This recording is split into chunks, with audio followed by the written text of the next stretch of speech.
Good evening, dear friends, and welcome to tonight's Boys from the Baltic Star. It is Saturday night, and when the stars align themselves, we find ourselves playing a game with a wonderful guest. And oh boy, howdy, have we got one of the very best for you tonight. It fills our hearts with joy whenever we see his beautiful face, even if it's slightly laggy. His voice and spirit is with us in full. And it's going to be a joy to play Tony and Rudi this evening, because that is what we are doing. We are rolling back to the 1930s to continue our Tony and Rudi Adventures game, brackets and Gaston, close brackets. He's never getting promoted from the brackets, forever. I like the brackets. You look It's comfy. You look comfy in the brackets. You've Yeah, made them your own. Are you happy with the round ones? We could upgrade to square brackets if you like. I think I prefer round over square. I quite like the funky squiggly ones. round ones with the point. Yeah. The squiggly ones. Find those, that'd be nice. Let's try it out. Hang on a sec. And Gaston. Oh no, I quite like those. I've double S Yeah. so apart from that, yeah, we'll go with them in future maybe. Cat.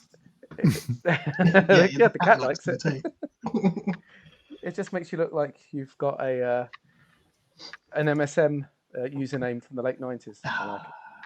Maybe we'll add some stars. Hang on. Star, big star, star, bracket, XX, Gaston, XX, star. Yeah, that's how we'll have it from now on. That looks good. Okay. So we are playing Tony and Rudi brackets and Gaston in the 1930s. We'll introduce that properly in a minute. But if it's your first time here, you are very welcome. Thank you for joining us. We'll run a couple of hours tonight. Break in the middle if I remember. I'm bad at remembering, but I will try. The bladders are getting older, so it's good to help each other out a little bit. We're chill. We're friendly. If it's your first time here and you're lurking, you're very welcome. If it's your 400th time here and you're lurking, you're very welcome. If you want to chat or just have us in the background, all those things are fine. But we're available to chat with if you so wish. Say hi, do whatever you want to do. Stay for as long or short as you want. We hope you enjoy it.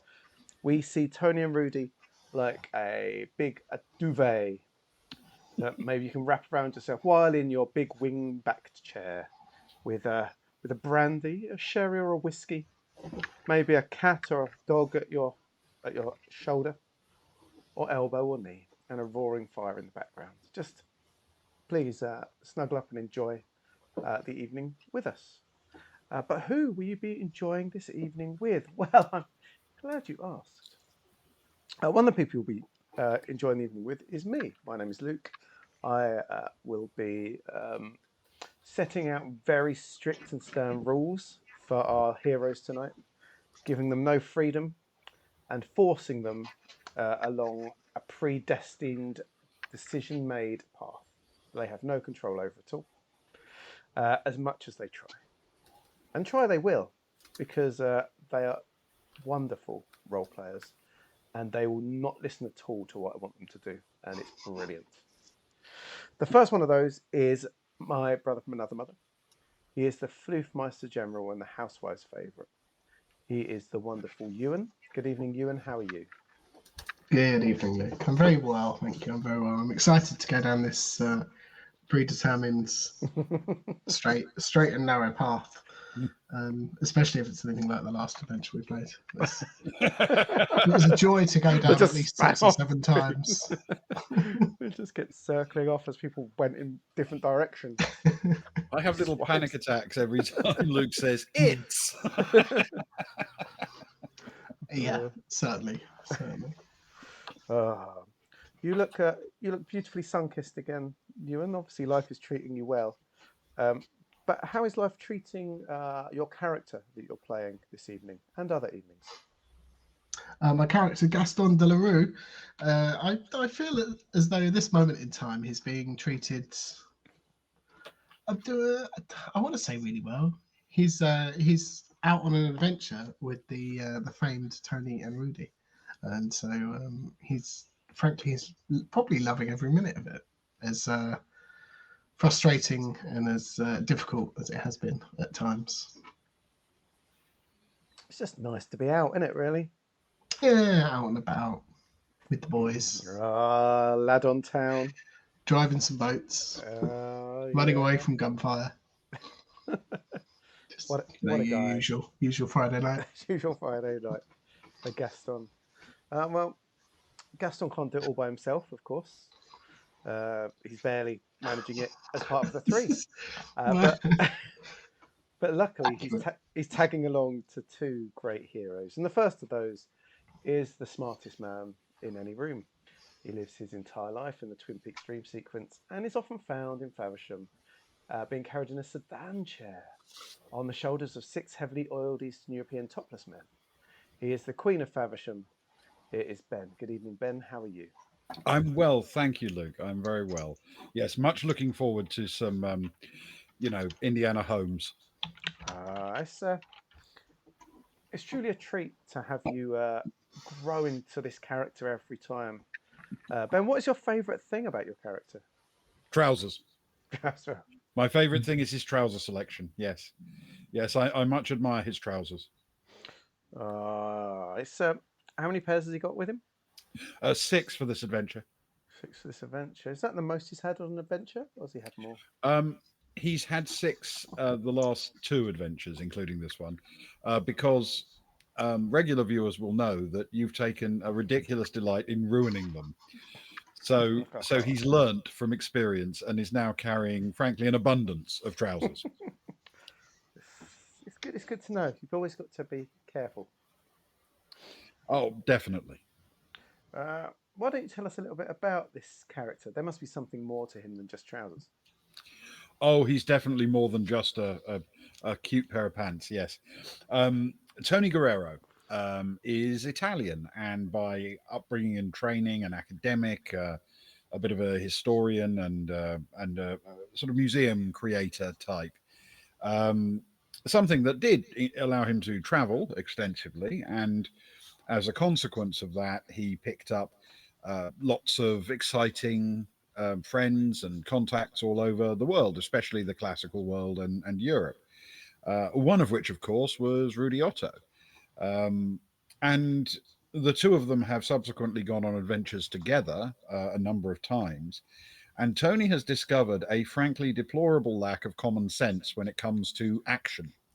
So he is rapidly transforming himself, at least in his own mind, into a man of courage and daring, which so far has yet to actually kill him, but has got him into a number of nasty scrapes. He's been very quick at jumping into things recently. I don't know how I feel about it. I don't know how I feel about it either. He's becoming very enthusiastic. Yes. Well, the thing is, when we started these adventures, there was always one man who was the true fighter, and I'm worried that you're stepping into his shoes that are far too big and far too powerful for you. And this man is played by one of my favourite people in the entire world of role playing. He is a true Greek god, our mighty bear, my beardy bro. He is the magnificent John. Good evening, John. How are you? I'm quite lagging as it seems, but other than that, I'm fine. I'm great. Greetings, everyone. Again, apologies for the lag. It was seriously last minute thing. Not sure how to troubleshoot. So we're just gonna go with it. I am John. I am playing Rudi Otto, a German-born but really caravan-raised fella who is quite a formidable foe with like a heavyweight boxer physique. He was an amateur boxer, then bare knuckle fighter, turned into pro boxer, and he had a spectacular career in the heavyweight division of the 1930s. He got up to a 9-0, what's his official rank, and then retired once he got a few money to his pocket because he wanted to pursue his true passion, which was academia and history and learning about civilizations. And there, as a scholar, he met his partner, Tony Guerrero, and together they've discovered quite a many things and solved quite a many mysteries. And he even doubled a bit to the occult, has saved a couple of trains, a couple of cities, discovered a few artifacts, and now he's facing his ultimate rival, the Legion. It's just the latest in a long line of enemies that you will no doubt destroy, Rudi. I'm interested in this whole couple of trains. He's selling himself up. Is that does he discuss this in his book? Oh yeah, I almost forgot about the book. He's also an author of the Ringside Rituals, a boxers grapple with history's hidden faces. It's one of the best-selling books in that era, I'm sure. And if it isn't A yet, classic. it soon will be.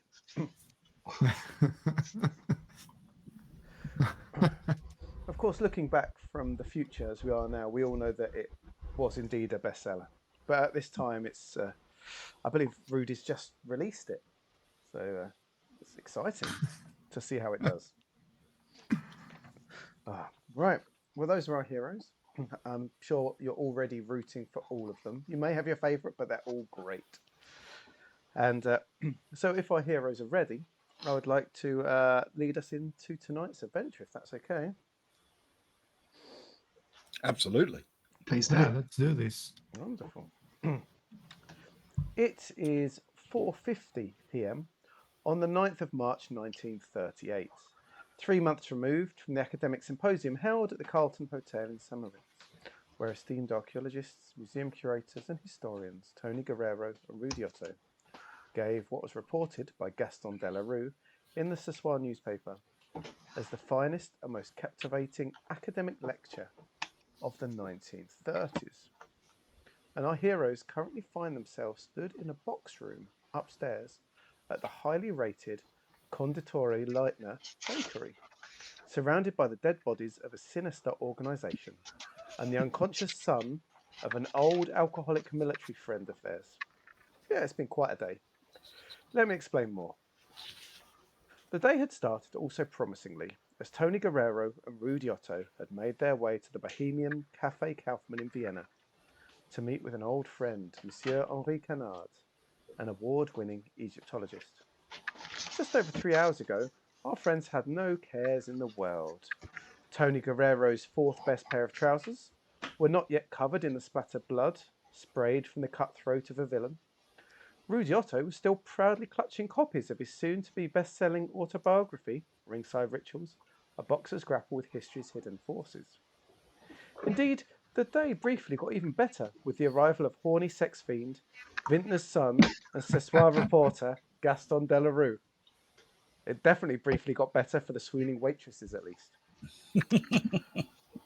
Monsieur Canard, delighted to see his saviours once again, along with their plucky young French friend, excitedly told them about his current obsession, a mythical artifact of ancient Egyptian origin that Canard believed that once combined with other similar artifacts found by colleagues in Greece, Rome and Persia, would work as a compass and lead them to an artifact of incredible power capable of bringing peace to the whole world. Cue the sudden but inevitable arrival of the villains of the piece, men dressed all in black and known as Legion, seemingly led by a chap with piercing blue eyes. A scuffle, a tussle, a couple of murders, gunshots, explosions and screams later. Monsieur Canard had been dragged off by the dastardly group, and our three heroes had legged it out the back door and to the Danube to get to where the other three historians were staying, ahead of their planned meeting with our now kidnapped Egyptologist. Their newly renamed motor launch, the Uppercut, proved to be a worthy vessel, as our heroes have made it to 2 locations already. Around an hour and a quarter ago, they were welcomed by the delightful Elena Fischer, who proved to be somewhat of a feeder with an eye for 50-something German gypsies. After a chat, they discovered that ancient Roman specialist Anna Zukov had gone into hiding, but search had found her ancient artifact hidden in a secret room. Adding it to Canard's artifacts, they bravely climbed back into the Uppercut and headed to Konditorei Leitner, where the young Rufus Hightower was staying, a surname familiar to our heroes. Hightower was an archaeologist specialising in ancient Greece and had the third artefact that they and Legion desired. Unfortunately, this time it proved that Legion had beaten them to it. After a suspicious welcome at the shop led them to making their way deeper into the property, killing Legion members as they went, and coming across the dead, naked body of proprietor Leitner and the body of a waitress in storage. From here, things became somewhat of a blur, as two of our three heroes threw fists, fired bullets, and battered villains with a pistol butt, while the other hero lit a cigarillo and made pervy insinuations to the confused foes. But finally, with all Legion members in sight killed or dying, our heroes were able to turn their attention to the young Rufus Hightower, son of a war hero, who immediately fainted. It is 4:50 p.m. on the 9th of March 1938. Gaston Delarue is regretting flicking a perfectly good cigarillo at a goon. Tony Guerrero is starting to feel the blood of his vanquished foes seeping through his trousers. And with his adrenaline starting to subside, Rudi Otto is suddenly very aware of the gunshot wound to his shoulder. Seems like a good place to start.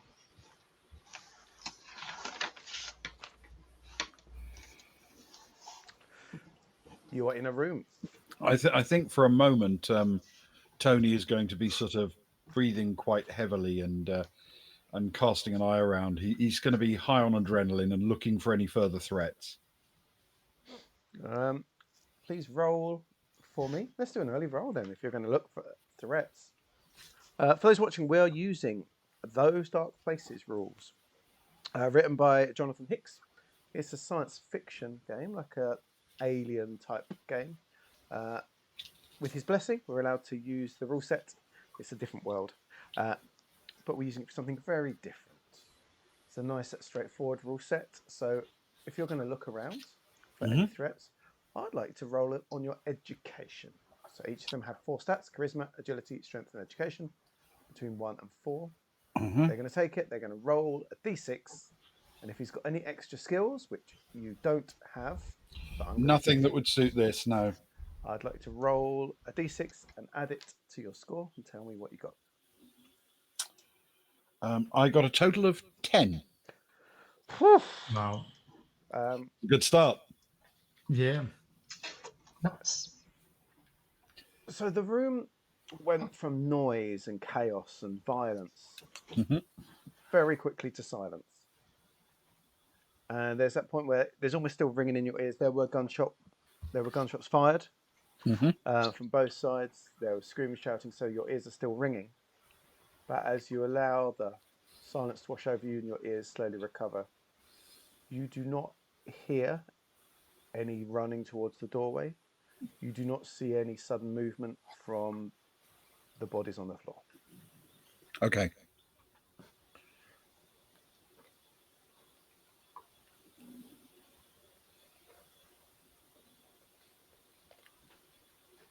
How bad am I bleeding? So the bullet went in. It has not gone through. You are, at the moment, it's oozing more than... It's missed serious vessels and sort of embedded itself more in the muscle there. Gentlemen, my medicine skills go up to broken noses and maybe like fractured fingers or something. But I'm pretty sure that this bullet shouldn't stay inside me. So one of you must help me remove it.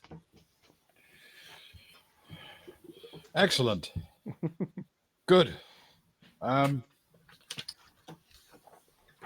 Would I know essentially what skills would be likely to be called upon for such a thing? I would allow you to have a go at it with... None of you have medical. None of you have science.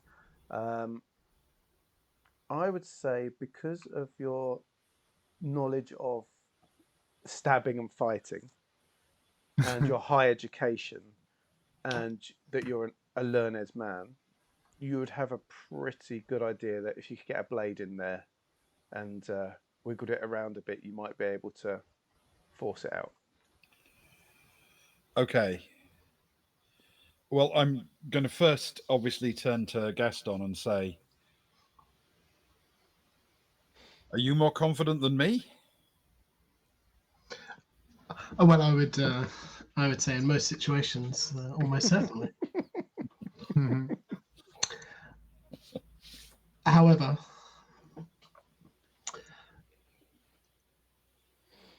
perhaps this doesn't call for blind confidence. With our Okay. dear friend Rudi here, I'm more than happy to give it a go or to assist where possible. I've seen many a doctor, he, it being the 1930s, pulls a cigarette, another cigarette out and lights it up. See? You're doing half the work already. Okay, then. Rudi, lie down on the floor. And Gaston, I want you to hold him still because this is going to hurt. I promise you, I won't be making any noise. Do you want something to bite? Gaston's available. Do you have something to eat? Oh, yes, for the pain. I mean, for the tongue. Yes, Yeah. yes. Because I could eat like a bruschetta or a burger. If you have it. So many pastries. Yeah, see, you are in a You bakery. could really go for a biscuit Yeah, right now. the environment really opened up my appetite. But yes, let's get on with it because we have other heroic stuff to do after that. Actually, look, whereabouts in the bakery are we? What kind of room are we in? So you're in. If you look at the map, have you got Twitch open? In the bottom left is the map. You're on the first floor of the Konditorei. You're in the box room at the back. If you remember, if you went down the passageway and down the stairs, you would be back in like storage and where all the bread and stuff is. Yeah. Is there anything particularly cylindrical and hard that could be bitten down on, and or a bottle of strong spirits for the wound? Oh, roll an education for me, please. Oh, my favourite. It's a 6 though, +2 for that is good. Ooh, 2 6s already. Wow. What you can work out, Gaston, is that the box room has a bed in it, of course. That I think there's a slumped body over it at the minute, but one of the legs does look rickety, and you could probably, it's made of wood, and with a little bit of levering, you could probably snap off a length that would do the job. There is no alcohol in the room that you can see. There's what looks like a cold coffee, but that's it. Gaston will make his way over and he will attempt to well, he'll flip the table and attempt to, as you say, lever off. Yep, which is fine. You got it. You spotted it. You rolled well enough, especially that 6. So yeah, you saw it. You couldn't take it. That's not a problem. Here, Rudi, either bite down or grip, or just don't hit anyone here with it. Pass it over. I'll do my best. Then we will definitely need more serious medical attention, I fear. Okay. Right. You're each going to make a roll here. Tony, you're going to roll for attempted removal. It is going to hurt. So Rudi and Gaston, you're going to do a head-to-head, hand-to-hand combat to see if Gaston can hold Rudi down. You chose poorly, Ben. I did. Oh, wow. Let's go with Ben first. Let's see if Tony can get to the bullet. So describe what you want to do, and I'll get you to make a roll. All right. I'm going to grab something like a towel if I can. Yep, there's loads of soft bits and pieces in there. Someone's Right. been staying in there, so I'm going to press it down over the wound and pull it away quickly to see if I can actually see the bullet in there. Effectively mop away any excess blood that's making it impossible to see in, so I can have a chance of seeing what I'm doing. yep, that's covered by your previous education role. It was so good, you know what you're doing to this point. Yep, Okay. you can see the bullet. Then It is basically what tight I'm in going to do is take a pocket knife and try and push into the wound until I can feel the back of the bullet, the lead base of the bullet. there. Mm-hmm. And when I can, move the knife sideways and push it down the side, and then try and turn it enough to catch the ogive of the bullet and squeeze it back up out of the wound. Oof. Well described. Please roll an education roll, then, please. Okay. That's not as good. That's a total of 7. Okay. As the knife goes in well enough, and you can feel the edge of the bullet well enough, and as you start to twist, you think you've got it pretty good. But as you try and lever it up, you misjudge slightly the angle, and you cut a little bit more into the muscle inside Rudy's. Not massively, but enough, which Rudi does feel. So I need Rudi and Gaston to both roll 1d6, add your strength, and because of that, Rudi's going to add his boxing. Why would I add my boxing? Not Because it's your things reaction. first. It's your training. It's your sudden training, like your reaction. No. You can't help yourself. It's a reaction. A very, very important technique that Gaston will be Please do. implementing. He will be holding down, but he will very much be looking in the opposite direction. Not because he has a weak stomach, because he's worried about his pretty His face. beautiful face. Oh my. Okay. Okay, Well. let's see what happens. How many? 1d6. 1d6 plus strength. And I really had my box, right? Because Yeah. with my box, it's a 7. Mine's a 4. Oh, you try and hold him down, Gaston, but Rudi, it's that sudden burst of pain of the nicking, and you can't help yourself. You swing with your other good arm. Luckily for Gaston turning his face away, his beautiful face is protected. But it slams right into Gaston's ear, which immediately starts swelling up, and Gaston just hears ringing from that ear. As Gaston starts to howl, Tony, you're managing to sort of lever, the bullet sort of pops out. And, and at that exact moment of the bullet flying out, blood popping out of Rudi's shoulder, his fist hitting Gaston's ear, Rufus Hightower wakes up, looks at everything going on, faints again immediately. Entschuldigung, my friend Gaston. It's muscle memory. I couldn't help myself. What? If you hurt me, I hurt you. That's how it goes. I cannot stop it. Pardon?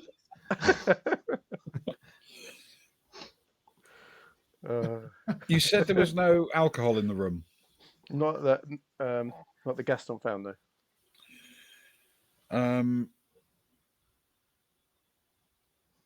Okay. We should really try to disinfect this if we can, but I don't think we have the materials here. We might get lucky downstairs.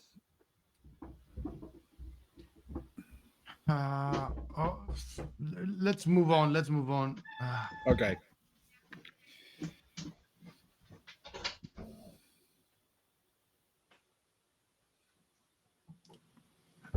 We'll put like some towels or something on the open wound and try to carry Mr. Rufus. Yeah.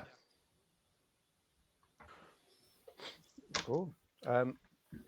I'll allow. He's quite a small slip of a man, so I will allow it. And also because Tony succeeded, I'm not going to drop your strength down. Normally, an injury could drop your strength. We've talked about it before, but in this case, because he got the bullet out well, you can keep your strength as it is, Rudi.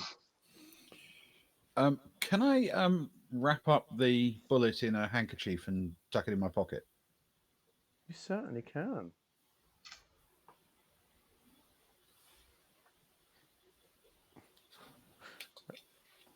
Okay, so you've picked up a bullet. Rudi's picked up an ancient Greek specialist, and Gaston's picked up a big swollen ear. Mm.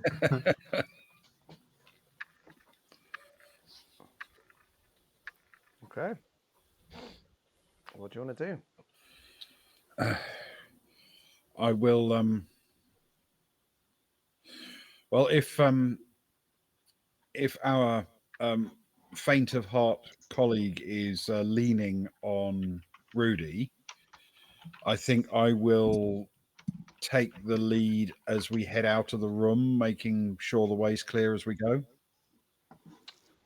Fantastic. You carefully step over the bodies scattered across the ground, and you head out the door. There is nothing and no one in the corridor that you can see. Of course, you can't see around the corner where the living room is, but that stretch of corridor. Oh, John, your video is beautiful. Yeah, I'm just making some checks, but I think it's much better now. The issue, Indeed. but I didn't do anything, so yeah, let's go with it. I'm not pressing any buttons now. You should Let's leave it at that. claim your success. It is excellent. All right. So yes, so there's no one in the corridor that you can see, and there's nothing you can hear,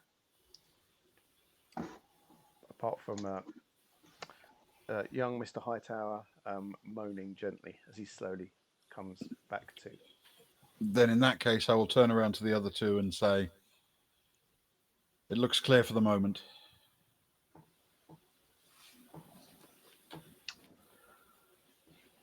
Well, shall we? Yes. Okay. Yes.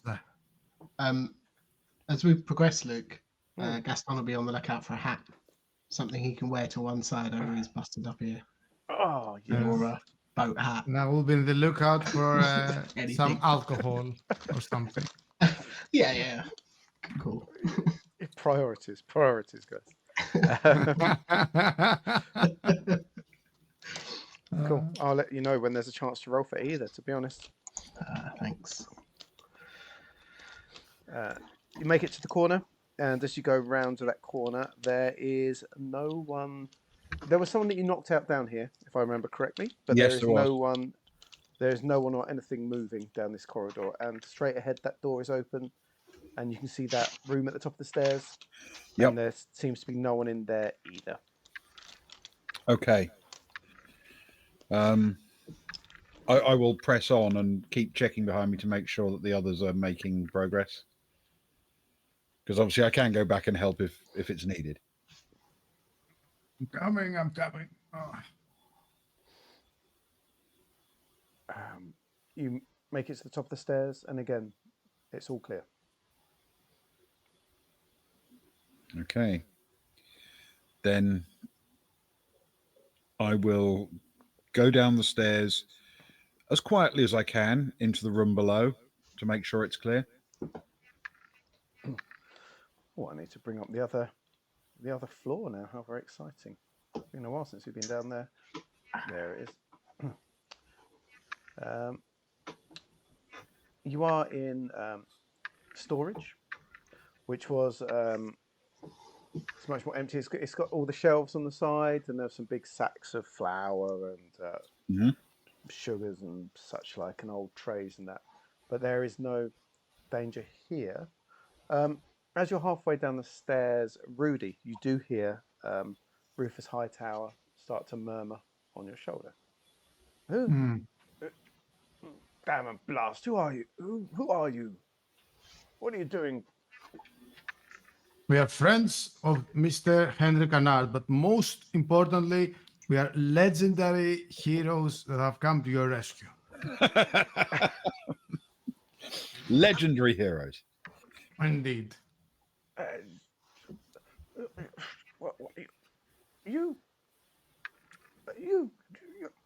German and you're an Italian fellow? I am, sir, for my sins. Wait, you're not the great Tony and Rudi, are you? We are the great Tony and the great Rudi, and this is Gaston. Ah, where are you from, young man? Bonjour. Oh, floozy, eh? Ah, my father told me so much about the two of you, and you, Gaston. You say? I mentioned a friendly young French fellow when he was aboard a Zeppelin many years ago. Ah, indeed, indeed. I'm glad he remembers. Well, thank you for the lift. So I don't know why I passed out there. Maybe I didn't have enough drink. Oh. Yes, I know the feeling.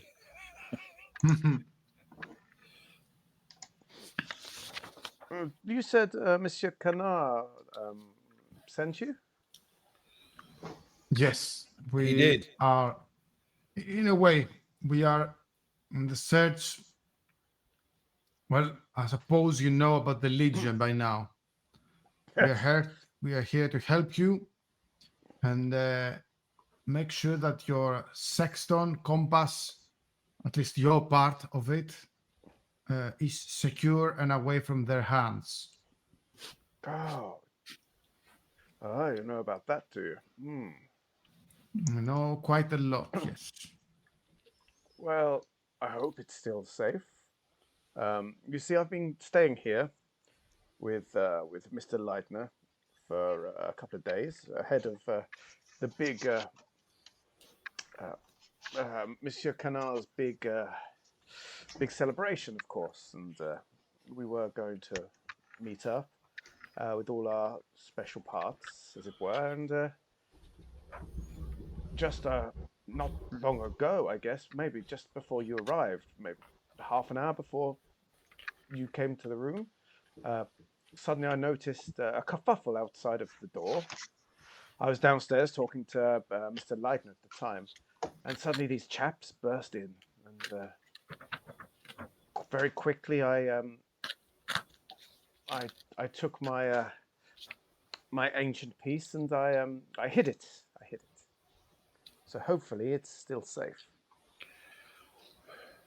Hopefully so. Can I just throw a glance around to see if I can detect anyone who might be able to overhear, like through a doorway or a window, before I ask him the obvious next question? You can please roll an education. An education. In the meantime, I would like to ask something, Please do. Mr. Rufus, when he's available. I guess he's available. He is available. 7 total. Okay. You don't see anyone. You can't tell anything. There is a window to the outside on the outside wall, but the walls seem pretty well built. You can't see anyone. Okay. But you know, nothing's certain, is it? But you can't see. He sort of turns to Rudi, who is obviously ramping up to say something. Herr Hightower, your knowledge of the ancient Greek deity Hermes, or Hermes, as it's pronounced in Greek. Beautiful pronunciation, young man. Yes, some say that I have spot on Greek accent. Very good, very good. You fooled me for a minute. Have you ever read? To my best of knowledge, he is associated with travel and commerce, maybe. But these fanatics of the Legion try to convince us that both Hermes and Nosu and Mercury and Anahita are somehow going to be bringing peace. To your best of knowledge, is Hermes in any shape or form associated with the domains of peace. It's an interesting one. Do you mind? He motions to a chair in the storage area. As much as he loves your shoulder. If you're going to talk, you'd like to take a seat for a moment, if you're happy to.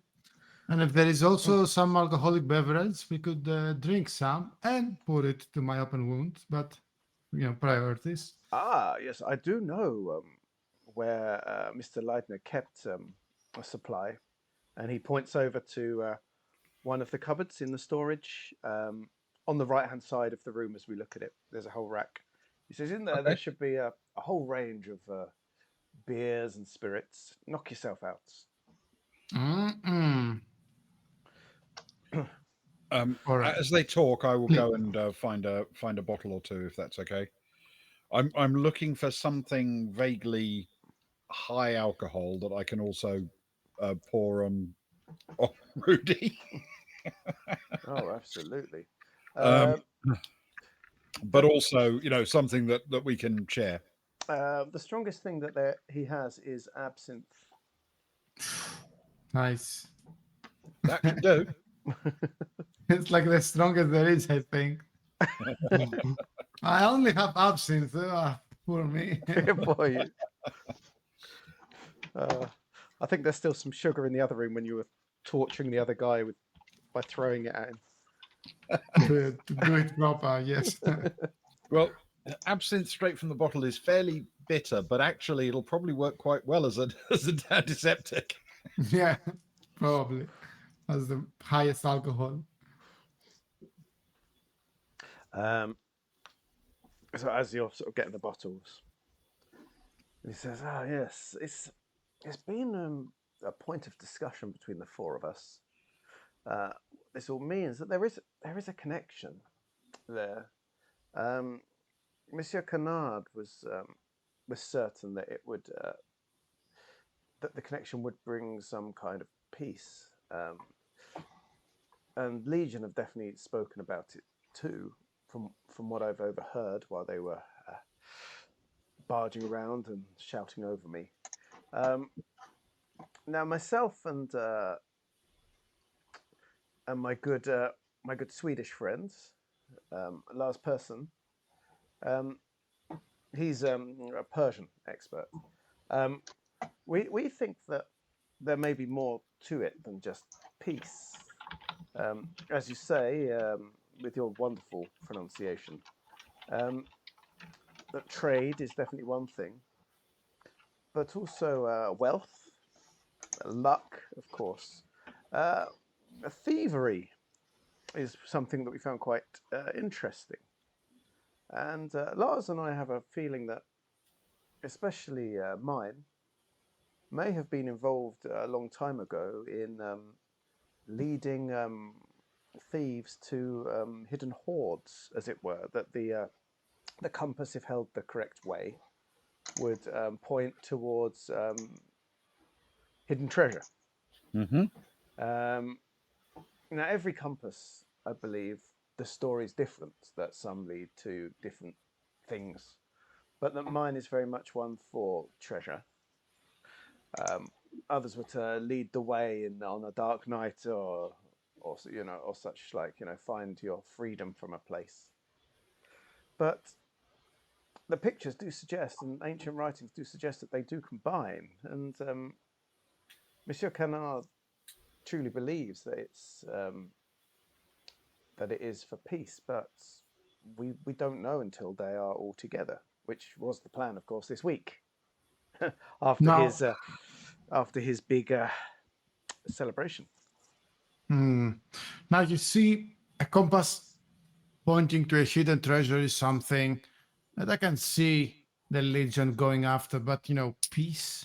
What, like world peace? I cannot imagine that this is their ultimate goal. I cannot just simply picture them when they know that they're murderers, that they're after something so pure. I think I discussed this with Lars as well, and earlier this week, when the first time we met up at a very lovely bohemian cafe. I don't know if you've heard of it at all. Cafe Kaufman, a wonderful place. Yeah. Some very historic paintings in there, one of a kind. Mm. Well, we were discussing this whole idea of peace, and there are many ways, of course, to achieve peace, depending on what you want to call peace. If you say that different people want different things and are fighting against each other, that's not peace. But if one person or side was to take total control and everyone fell under them, that could also be considered peace. You would no longer be at war. Yes. And that was Yes. Lars's point, Yes. mostly. Yes. Peace doesn't automatically translate to prosperity or happiness for the population, And definitely not freedom. and definitely no freedom. Well, yes, well said, Tony. So that's what we were thinking, maybe. But again, we were hoping to all meet together and put the pieces together and see where it came. You know, if you can't trust archaeologists, who can you trust? I've said that many times.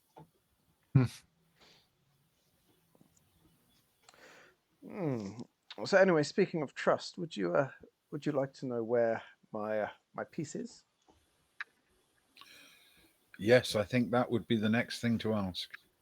Are there any windows or like open doors there or something? He will make sure to double check every exit, you know, and no eavesdropping, no looking through windows or. Yeah, where this is, there's no one outside a window. It's a bit higher up. It was sort of halfway down the stairs. There is a door in that room to the outside. But before I open the door, I do this motion to the others. Then I open the door. Ah! Is there anyone behind it? A wasted aha. It's never wasted. He has an infinite number of them to spread around. All right, we'll save for the moment.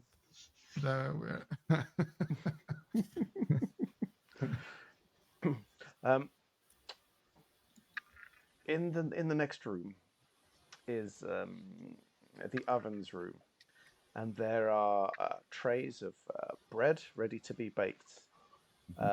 In my desperation, I reached into one of the loaves, and I pushed the artifact into it.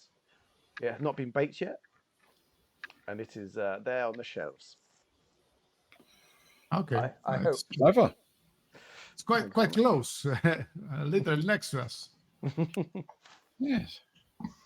I seem to remember reading a Sherlock Holmes story with a kind of overlapping concept. Well, what can you say?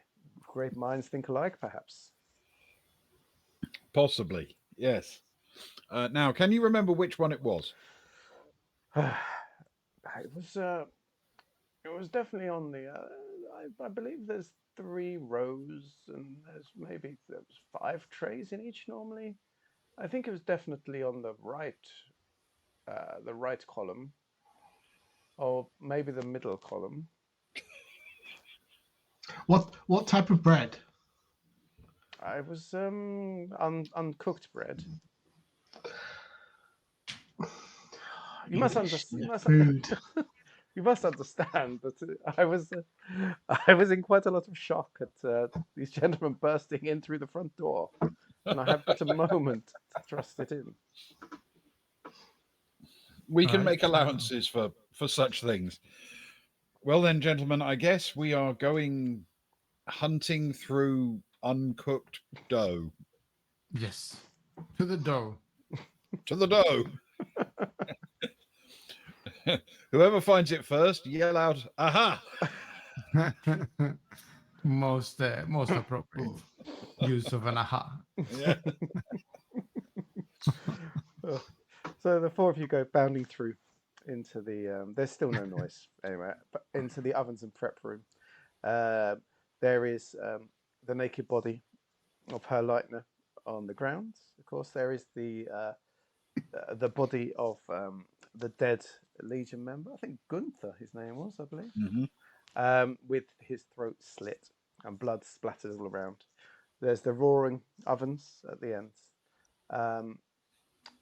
and there is the storage on the other side. There's a lot of bread. There's the bags of sugar and so on, and there is indeed the 3 big racks of 5 each of the bread. There's a couple missing. Maybe they were being baked or something like that. But you also just hear another thud on the ground as young Hightower has just spotted his dead and naked friend, and the man with his throat Passed out again. slit and has indeed passed out again.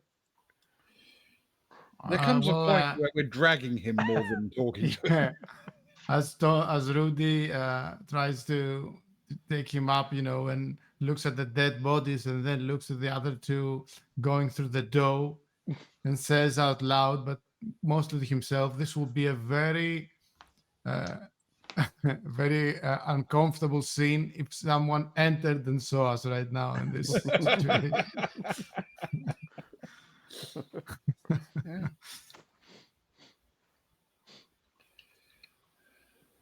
Okay, but I will grab of Rufus. I suppose, we can all search for the compass. I mean, I'll obviously throw a glance to the prostrate Hightower just to make sure he isn't bleeding from a head wound or something when he fell. But assuming he's lying there and breathing, I would just stop ploughing through loaves. Yeah, he's fine. He sort of fell into an open sack of sugar. It's a nice, soft, gentle fall. Exactly. A very attractive billow. Very nice. Gaston, could you make a roll for me first, please? Just a straight up dice roll. Let's go in education, please. Yes. And driving. Yes. It's very important right now. That is a 6 plus 2. Wow, another. My education's going. I'm glad my education is going better than my strength tonight. Good news. You found a hat. What type of hat? A classic Austrian chef's hat. Oh. Is there a mirror in this bakery room? There's the back of some metal trays that are well polished. He puts it on and pulls it down over his ear and looks and takes it off and throws it away. To the bread. To the dough. Okay. What I'm going to do is I'm going to make you roll some stuff because this is going to how long it's going to take you. Time is of the essence, of course. So let's roll. Okay. I'd like you each to roll. If you're going to search, if you're all searching for it, I'd like you each to roll an education, if you wish. Do I even need an education, or let's go agility. Agility, you're going through it quickly. So agility, you're just like squish, squish, squish, squish, squish, squish, squish. Education, you're almost like looking at the shapes, going, that one. No, we will definitely look at the shapes, and with In that case, I'm definitely going education. Well, Gaston not being as educated nor as worldly as his two colleagues will just be there squishing away. So we'll be carefully sizing up each one, and in the corner, Gaston is just tearing them apart and throwing them in all directions like dough confetti. Exactly that. Exactly that. Right. I'm a total of 8, so not bad. 8 is good. Okay. Total of 8 as well. Fantastic. Me too. 8, fantastic. That is 24. Okay, I've got a total for the 3 of you. Okay, go again, please. When you hit this total, time will stop. So you've worked your way through. You're very sure it's not on that first tray. that first column. This is perfect. It's going very well. 10. 10's good. Oh, 8. Eight's Again. good. my apologies. Mine's a 5. Okay. Round But to come. that is enough. You've reached. Ooh. You've found it. You've gone through it. Gaston is tearing them apart. Your hands are sort of getting a bit sticky with it all. You've sort of flicked a bit into an eye by mistake. You think you've grabbed one, but then you realise it's dropped to the floor, and you're rooting around the floor Gaston, trying to grab it's it. elementary. You see where the shapes curl and do the shape. I try to educate him. as he's up to his elbows in dough. And as you're trying to educate him, Rudi, you and Tony both spot the same dough because another tray above it's been pulled off. You can see this one does look different, and it's like the two of you reach for it at the same time. And No, as you no, sort of just reach- look at Tony and I nod. And I know we found it. I'll let Tony have it. and as sort of Rudi removes his hand and Tony puts his in, you immediately feel there's a different heft to it. The balance is different. There is an item within the dough. Let's make sure that it is, though. It is a very ancient-looking artifact covered in dough.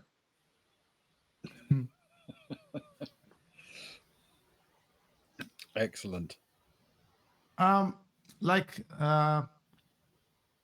Let's double check, not that there will be another ancient artifact hidden in dough for some reason, but let's make sure that, it's okay. Let's remove the dough with something, real quick. Is it like ancient Greek letters? Is it still like a man with fingers, with feathers, with wings rather, on his ankles or something? Oh, roll from me an education with history, please. Of course I will. Tony, you can as well. Tony, you can as well, if you so wish. Okay. With Even with history? a roll of 3, Yep. it's a total of 8, because that is my forte. That is your So that's forte. education plus history. Yep. 5, 9. Total of 10. Ooh, As nice. Tony's turning it over in his hands, Rudi spots it. Quicker to roll, quicker to get it. It is his forte after all. And, Possibly even my 5th day. and Tony, as you have it in your hand, it's Rudi that spots that yes, there are markings of Hermes. Sorry, I can't do the Greek pronunciation. I wish I could.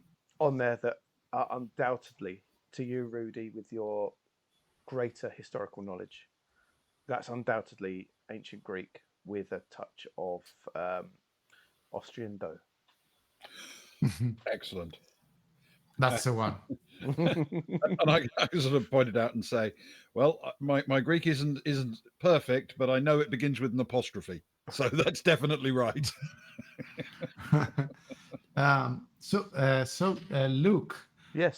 does Gaston have the first part? Can you remind me where are the parts that we have found thus far exactly? So I don't remember out of game. I guess my character will remember in game. the first piece you had the first piece from the second you left the cafe. That was the Egyptian. You had the Egyptian piece of the compass. You also have the second part of the compass as well, the Roman part. Mm-hmm. I've got a feeling you put the two together in the boat in the uppercut. Yes. And they did seem to interlock somewhat. Gaston was the man that was kind of carrying them, so you can ask him, I guess.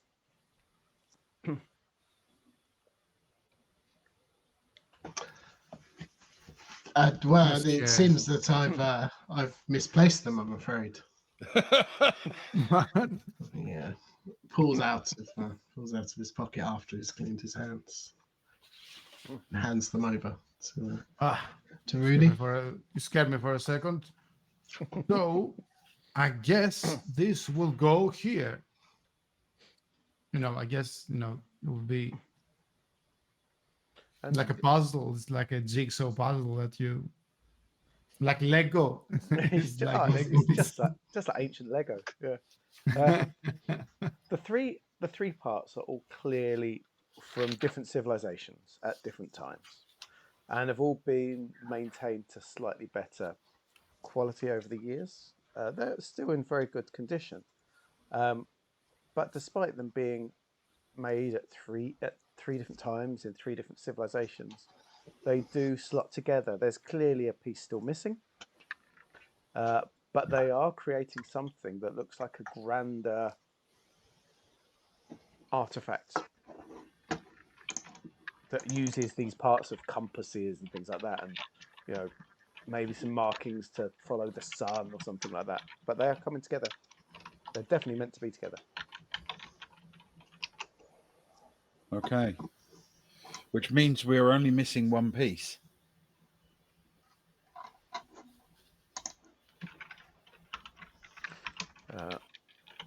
At this point, Rufus Hightower sits up, sort of rubs the back of his head, his hair sort of scruffed around a little bit. Oh, by Jove, you've got the other two already. This is fantastic. I've never seen the three together like this. Wow, look at this. Sensational. So times like these, I wish I carried a camera around. So he'll start writing in his notebook. I'll have to use words. We need to find Lars Persson. Oh, I know where Lars Persson is, or was. Hopefully Because he's the there. last person we need to find. I see what you did there. I think Luke created this name for this one. Exactly. He's the last person. He is the last person. He's a splendid chap, slightly older fellow. Wonderful. He'd love that joke. Oh, he would have loved so much. He was here. Great sense of humour, that man. Once you get to know him. Spent a lot of time out in the sun, of course. A lot of time in ancient Persia, Iran, and places like that. A wonderful chap, wonderful chap. Hope he's okay. We all hope that.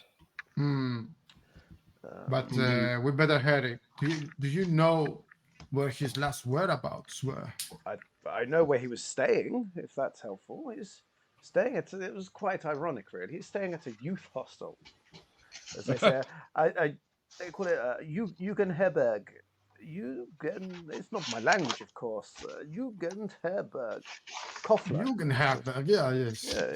Yes. Natürlich. You're a man of many languages, Mr. Otto. Jugendherberg Kofler. Just further down the river, I believe. Maybe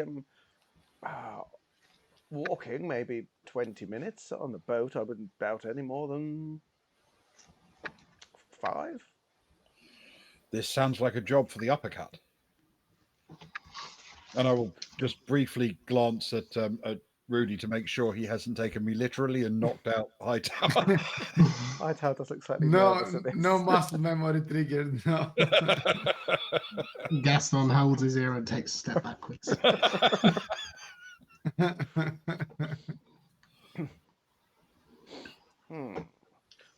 You're not thinking of leaving me here, I hope. The thought had never crossed our minds. Oh, good. Oh, worried for my life now. How are the others? Have you come across the others at all? I think we can we can certainly catch you up on such things, but maybe we should do so as we move. Splendid, of course. No time to lose, etc. Exactly. And can I pointedly ask Gaston if he would lead Hightower to the boat? And then as we're starting to leave, just put a just a hand on Rudi's arm, just to slow him down enough that I could say something quietly to him without being overheard. And yes, of course. Come on, Hightower. Let me show you where we moored. And when we're just a few yards behind, if you know what I mean, I'm just going to whisper to Rudi that there may be one piece of lost treasure that they're looking for by using this artifact that we very much intended to remain lost forever. Just sort of to remind him that it may not be the treasure hunt that we're after, so to speak. You're insinuating. By the way, I'm in a lag storm. I can hear you perfectly, but I cannot see anything with the cameras. Anyway, it's all good. So you're insinuating a similar situation with the bracelet. I'm saying it might be that when if Legion were to get this together, the lost treasure they might be looking for is the bracelet. Oh. That's possibly the thing that they were told about by their fascist allies in Spain, that they are desperately trying to recover from the sea. Oh, it's in the sea. It's just possible that they may be looking for it.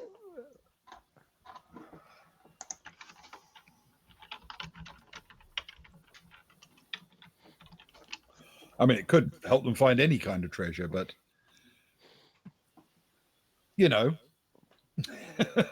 this could be something that if we want to keep it hidden, make sure it doesn't get found, then reassembling the whole 4 parts of this compass, we'll have to be very careful not to do it anywhere that the Legion can get hold of the finished product.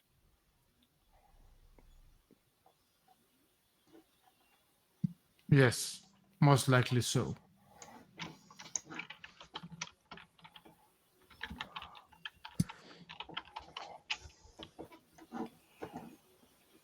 So, as Gaston leads Hightower to the uppercut, and Rudi and Tony, I suppose, follow along a number of yards behind. The afternoon is wearing on. It's probably about 5:15 p.m. by now. On the day of the 9th of March 1938. And as Gaston gets the uppercuts engines going, we shall take a break. Brilliant. Good point for it, actually. Thank you. Wonderful. I like to give you a break from time to time when I remember. Okay, we shall be back shortly. So let's do what we need to do. Back in a bit.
Welcome back, everyone.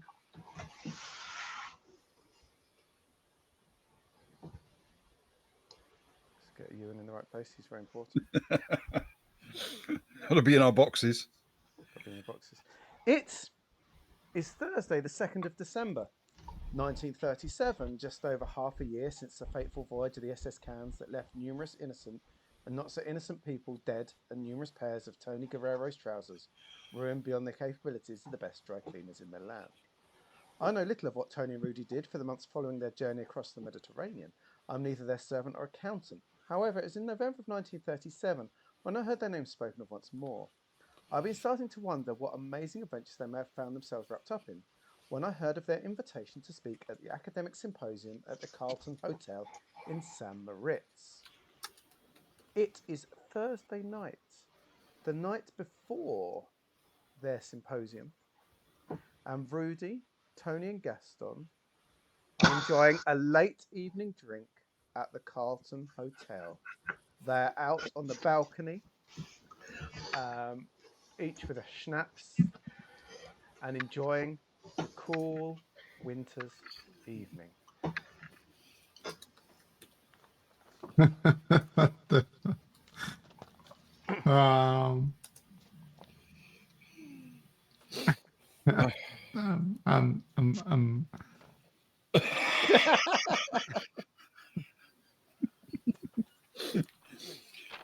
I will take a sip of drink because I need to compose myself.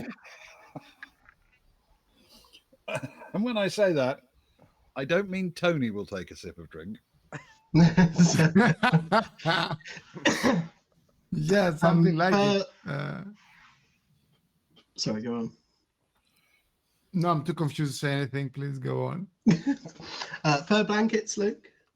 Absolutely. Gaston wraps himself up warmer in his fur blanket. So both, please do go on. And pulls out his notebook.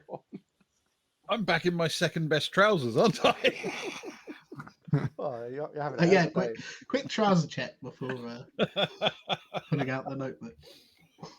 Oh boy. This is the night before our talk. Yes. Okay.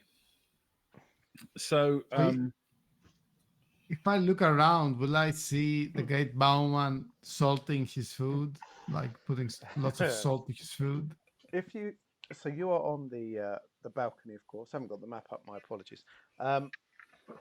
But if you remember correctly, you could look through a window into the main hall. So through one doorway, you have the hallway with the bear, of course, the beautiful bear. And then Yanis the bear, yes. Yeah, he's a beautiful creature. It's almost a shame that he was killed and stuff because he would have been better out in the world. But then through, because you're on that balcony outside the front where you'll in future dine, of course, and you're sort of leant on the little beam.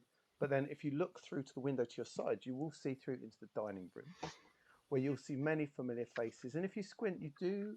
The great Bauman, of course, is there. He's you only met him, of course, that evening when you've been there.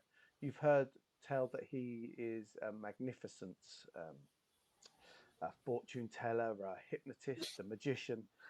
Rudi, as a man who's been deeply pouring into the occult over the last year or so. You're very skinny at the minute, of course.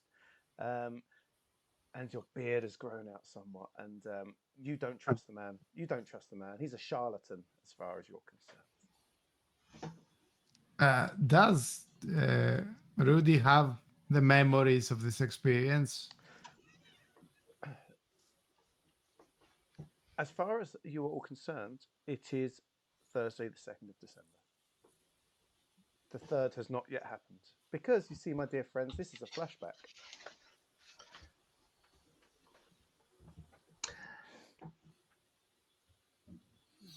So, in other words, we do know the rest of the story.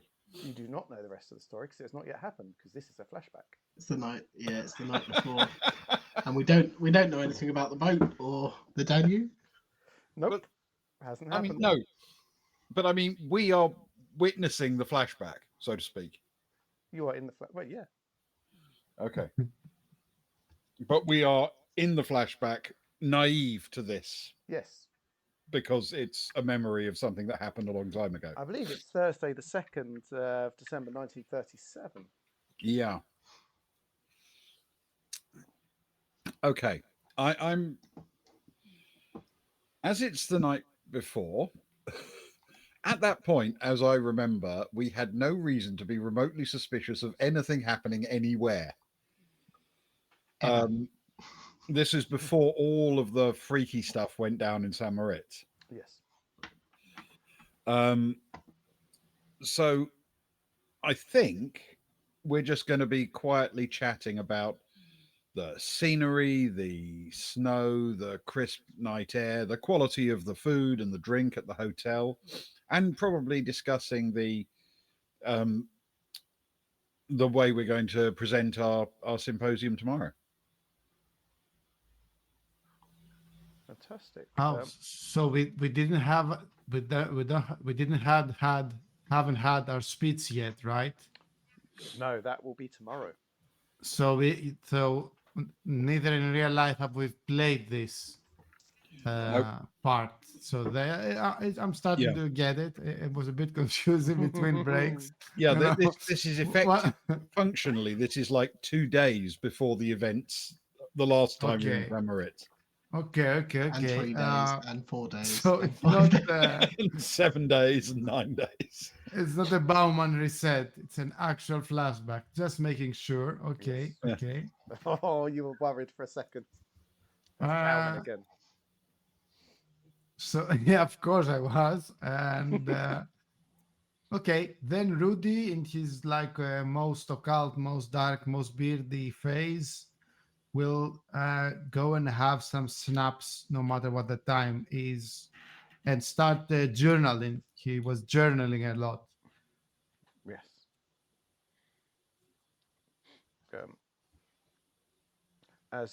As you're discussing the presentation and Rudi's journaling and the schnapps is indeed flowing, you hear the door open and close behind you.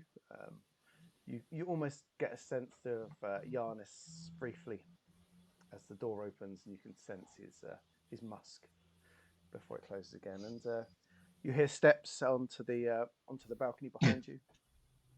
5, 6, 7, 8.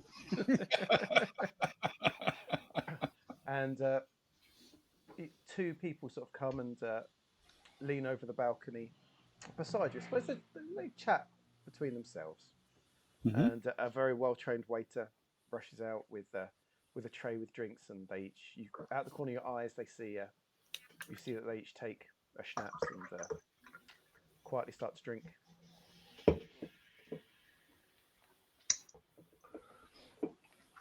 Gaston, being in full reporting mode, will flash a glance over and see if it's anybody that he would recognise. Mm-hmm. Yeah, anybody of note, I guess. Please roll your education dice, please, Gaston. The worst of all my dice. Almost. Work in the newspaper. It's a 7. You do not notice them. So you do not recognise them. What you can tell is there is a man and a lady, and they do not appear to be sleepover guests, from what you can tell. You pride yourself in, Gaston, in getting to know who's around. You don't recognise them. I'll turn back to his friends at the table without a care in the world, I suppose.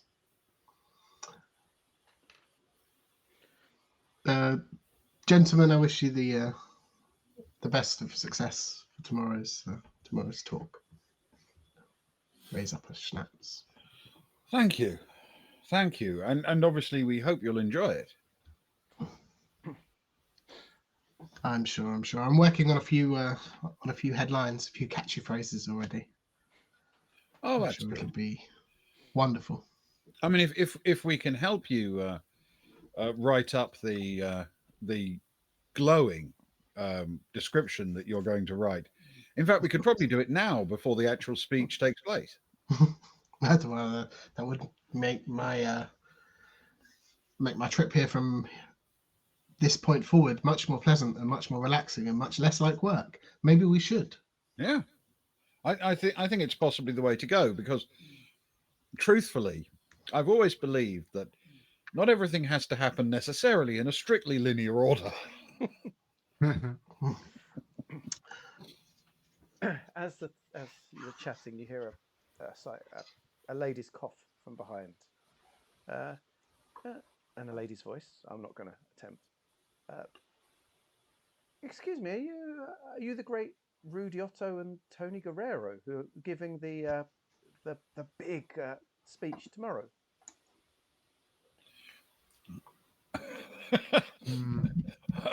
I will turn and can I don't want to be rude and delay, but can I see who she is, what she looks like, that kind of thing, quickly as I answer? You can. She's quite strikingly beautiful. Mm-hmm. Very sharp features. Dark eyes.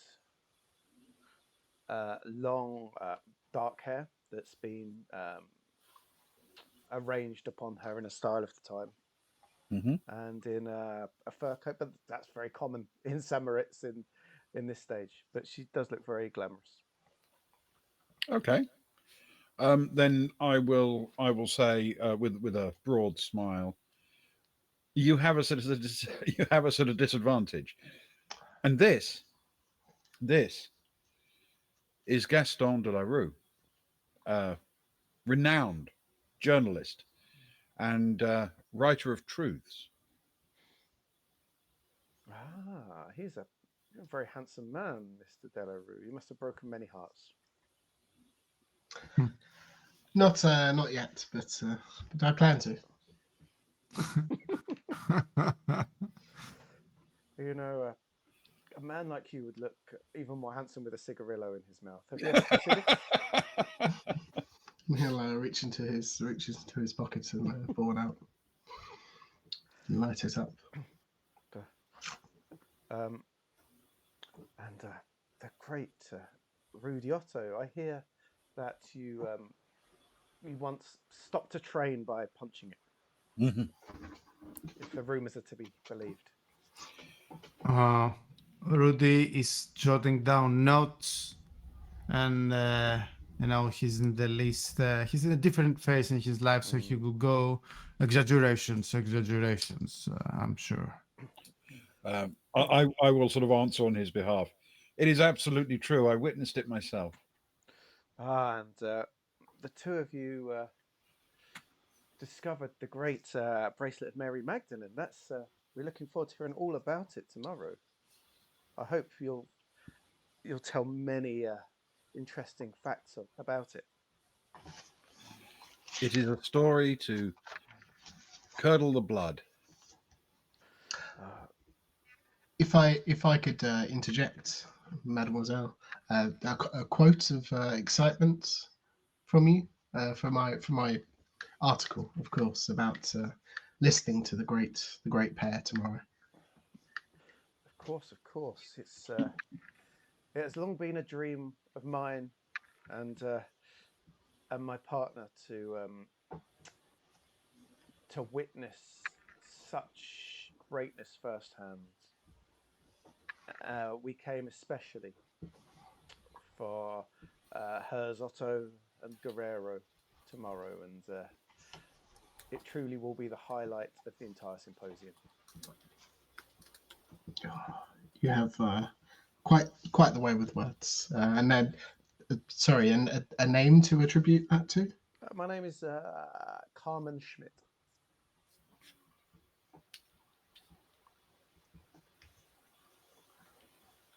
Thank you very much.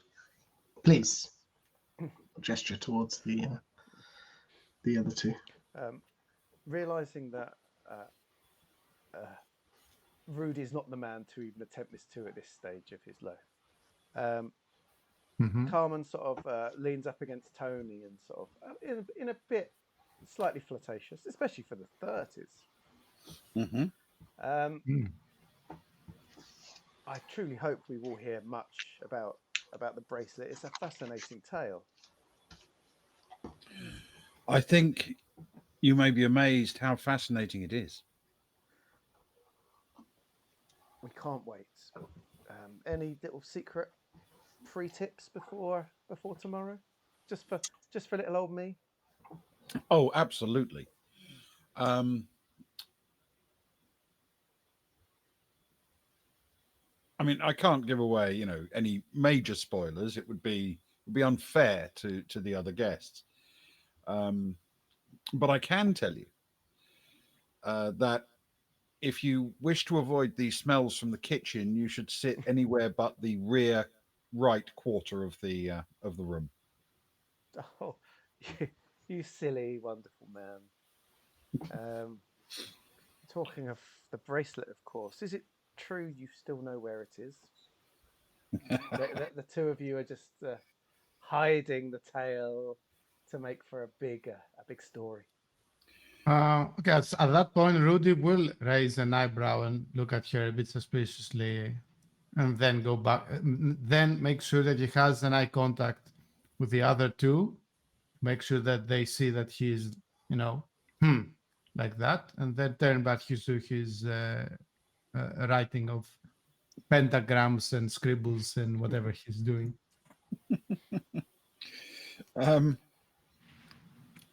I will smile as disarmingly as I can and say, an important, renowned French newspaper went to the trouble of sending its very finest writer across hundreds upon hundreds of miles of wilderness in order to find us halfway up a mountain. And I would be doing him a disservice if I didn't let the story build to its thunderous and natural conclusion before we reveal any such details that might inspire the most excitement. You notice that the man behind her sort of gives her sleeve a bit of a tug. She nods politely at you and says, "Then, my dear gentleman, you two heroes of mine and my partners here. I look forward to hearing all the stories tomorrow, and I hope that you'll excite the whole audience into trying to solve the mystery for themselves." It is our fond hope that we will deliver even 1/10 part of the excitement that the story was to live through. Luke, before they leave, rings on fingers. Bells on toes. Can Gaston check for wedding rings, please? What, like blatantly? Oh, you're so No, forward. not blatantly. He'll he'll glance up from his notes, glance back down. She has many rings, but none on her wedding ring finger. Okay. And you only catch half of him, but neither does he. And sorry, Monsieur, for my report. Your name, if I may. The man half turns to you, as much to look you up and down as anything, before shaking his head. And as they leave, though, you do notice that he has the most piercing blue eyes. You are on the Danube, and I just need to find my graphic. But you're definitely on the Danube. And Okay. and you have left the Konditorei Leitner. I need to drag you to your correct boxes. You live down here, and Rufus Hightower is with you. He's very excited to be on an adventure with you. One gets the idea that the man spends most of his time up to his elbows in dusty tomes and not in exciting adventure. So, are we really going? Are we going to the to see Lars We are, yeah. And I should warn you that this is perhaps the least exciting portion of the evening as we meander slowly down a river. So, It's with that in beautiful, mind, a beautiful river. set your expectations a little bit lower for right now so you have room to build later. I'm already. This is almost far too exciting for me. It must be said. I'm almost hoping it's peaked. Quite frankly. Well, by my calculations, I think you passed out 3 times while we were in the house, in the Konditorei. So if you could limit yourself to just those 3 fainting sessions in the next lifetime, that would be appreciated. Low blood pressure, low blood pressure. My father always said, he used to call me soft. Would you believe it? Would I believe that? No, naturally not. What did you think of my father? Fine man, was he not? I found him to be thoroughly entertaining. Good. Yes. A wonderful chap. A sad loss. Very much so. That is undoubtedly true. He will be sorely missed. You, the two of you were two of the last people to see him alive, I believe. Well, that's probably true, yes. For many people, actually. Oh, I don't know if I want to spend more time with you. I hear he made many young women very happy in his final days. I can certainly remember a lot of women having the opportunity to smile in his presence, yes. Mm. Splendid. I would so like to hear more of your adventures, but as you say, now is not the time. And in fact, I believe this is where Lars is staying. If you pull up here, this is the youth hostel is right there on the bank, if you can see. That's excellent. Well pointed out. Thank you. When he says right on the bank, when I glance at it, are we talking about right on the bank as in you'd have to park next to it and walk up, or does it have its own quay or even its own like open area on the river? When he says right there, it's still a good 10 meters from the bank, but it's the row of houses. You're into more of a green area at the minute, but there is a row of buildings interspersed in the green, and it's got like a grassy area behind it with a few chairs. Obviously, it's where the youth can sit of an evening and look at the surrounding views.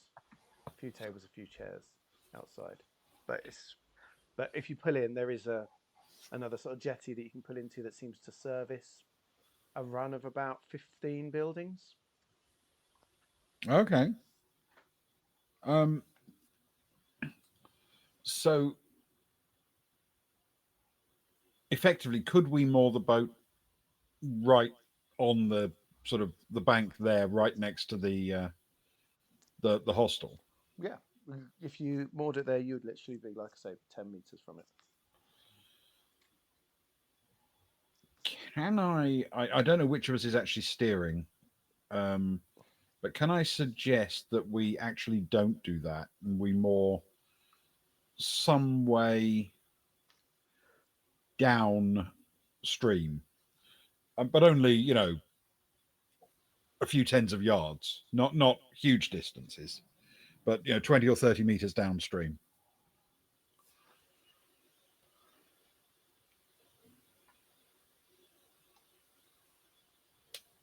I too am not sure who's steering, but it sounds like a plan. Turns out none of us are. The boat just made it there. Possibly Hightower is steering. After all, he's the one who knows where it is. Sure, why not? He seems like a resourceful young man. Yeah.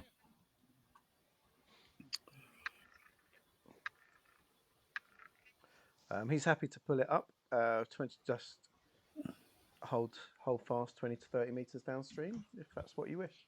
Yes, if that's okay. I'm conscious of the fact that would, if there were people inside the building wishing to observe people coming, this might mean that they wouldn't spot us from a window before we even got out of the boat, so to speak. And I don't want it to be upstream in case when we jump in the boat, something goes wrong and we end up then drifting past them when we're being pursued. That's the logic, anyway. Makes a lot of sense. He's happy to. So, gentlemen, would you like me to keep the uppercut engines running?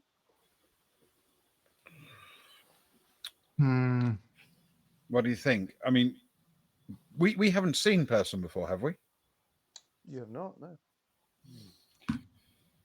It might be helpful to actually have Hightower with us. He can recognize him, but also he's a friend, someone that Persson will naturally gravitate towards. Yes, better put the uppercut to rest and you join us while looking for him. I have strong misgivings about leaving an Englishman on a boat. Some kind of French bad luck charm? No, you could say that. Okay, very good. It'd be nice to see Lars again. Hopefully everything's okay. Lovely, yes, let's... He sort of pulls into the side, moors it all up, turns the engines off, and starts his awkward process of clambering out of the boat. Okay. I will attempt to leap ashore with a certain amount of daring do, and then make sure that the others are safely navigating their way to the bank. I will make sure at some point, at any given opportunity, to say to Rufus Hightower, but make sure this is not an ordinary visit to a friend for a friendly chat. Both of your lives, actually all of our lives, are in danger, and there are evil forces at play. This legion is most certainly they have murderers on the ranks, and they are willing to do anything to get what they want. So please take this into deep consideration and be alerted. Understood. It's very important, very important. We don't want this to fall into the wrong hands, as it were, Mr. Otto. Speaking of which, who is keeping it safe? I think you're the most physically able person, so I guess you.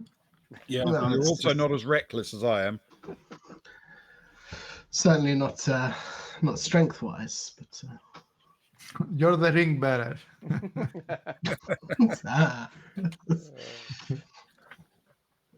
We have confidence in you. Gaston Baggins. my next character. Our burglar.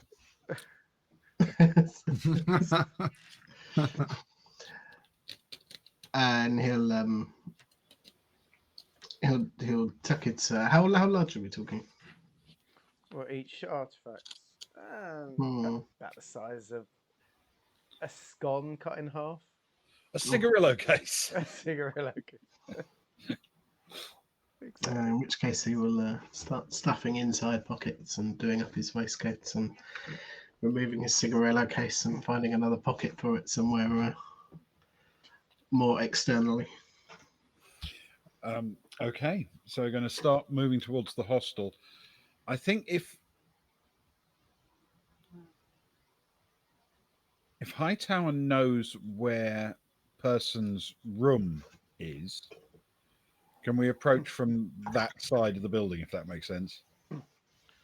So the room. I can, if you'd like to know. I have been in the building once before. I could explain to you the layout before we go in, if that would be helpful. That would be extremely helpful. Well, I tell you what. He sort of reaches into his pocket, pulls out a scrap of paper, licks the end of a pencil, and shows it for you, which I can show you now, of course. So the youth hostel. The door is at the corner.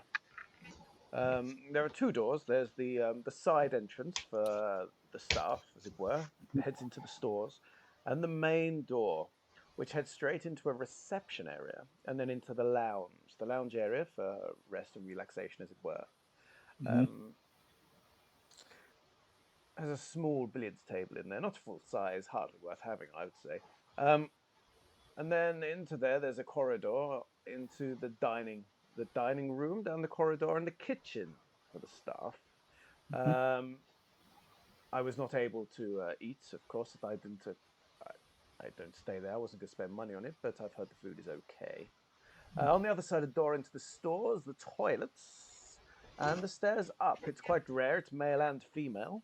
Not all are, but there's male and female toilets, and then the stairs up to the first floor. Now, I was only briefly up to the first floor, but if I remember correctly, the stairs come up around the corner, and then there's a long corridor down the full length. I can only go by what I was told, but there's a bathroom, and the female dorms are to your left, and the male dorms are to your right. And then at the far end, the private quarters of Herr Koffler. And there's a couple of single rooms in there. And Lars, being an older gentleman, was in the male single room. Right. Okay, so the male side of the corridor, single room. So, which side of the building faces the river? The back of the building. The back of the building. There is no door to the back. People would they come around the side. It's not very well designed. So every now and again, the crafty young tykes would sneak out through the stores for a cigarette on the banks. Okay. So, do you think we can sneak in through the stores, which will bring us close to the stairs? Or do you think we're going to have to get through reception? If it's at this time of day, dinner would be being served. It's most likely the stores would be locked. You could try, of course, but if any of the staff saw you, they'd be very confused. You can always go to reception and ask. It's up to you, really. Well, if they catch us, we'll just say, "Oh, we picked the wrong door. We're new to the building." I mean, if they're genuinely evildoers, we're going to have to confront them at some point anyway. And if they're just innocent bystanders, how upset can they be that we walked in through the wrong door? Millicent bystander. She is staying here. Is she? Right. Then, if it's okay and the others are all right with it, I'd like to try the door to the stores. Monsieur Hightower, would you mind if I and Gaston will reach out to take the map? Please be my scribbled. guest, I guess. No, thank you, and I'll pop it in a pocket for the write-up. You see. Oh, I see. Oh, hopefully, this will be a very boring few minutes of your life. But please, and he'll gesture to his friends. Okay. I will try the store's door. And as you reach in to attempt to open the store's door, that is where we shall finish for this evening. Okay, thank you. My word, we Apologies survived again. to the viewers for the camera issues. It's a shame, but these things do happen. Hopefully, you'll be able to work out with your brother what's going on, and next time we have you back, we'll have you in full, beautiful vision. Yes, hopefully so. I will make sure actually. It's just bad luck that it happens, and technical errors, they happen to everything. It's just unfortunate that people didn't get to see you in full motion, high definition, Indeed. 3D with surround sound, and take in the glory that is John. Exactly, the glory that Yes. should be seen anytime he's on. Indeed.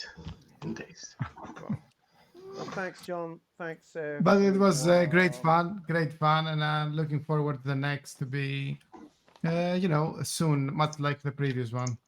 That sounds like an excellent plan to me. We will get you booked in as soon as we can. And no more flashbacks. No more no, that's flashbacks. There's nothing else. I have a horrible feeling there's going to be more flashbacks. Where else can I flashback to? Was this guy on the train? Is it like we're running out? We need more adventures for flashbacks. Anyway, thanks everyone. Have a good Sunday, dear viewers. We shall be back next weekend with more fun and games. Thank you, John, for joining us. Thanks. And good night, everyone. Thank you. Everyone. Good night. Good night, everyone.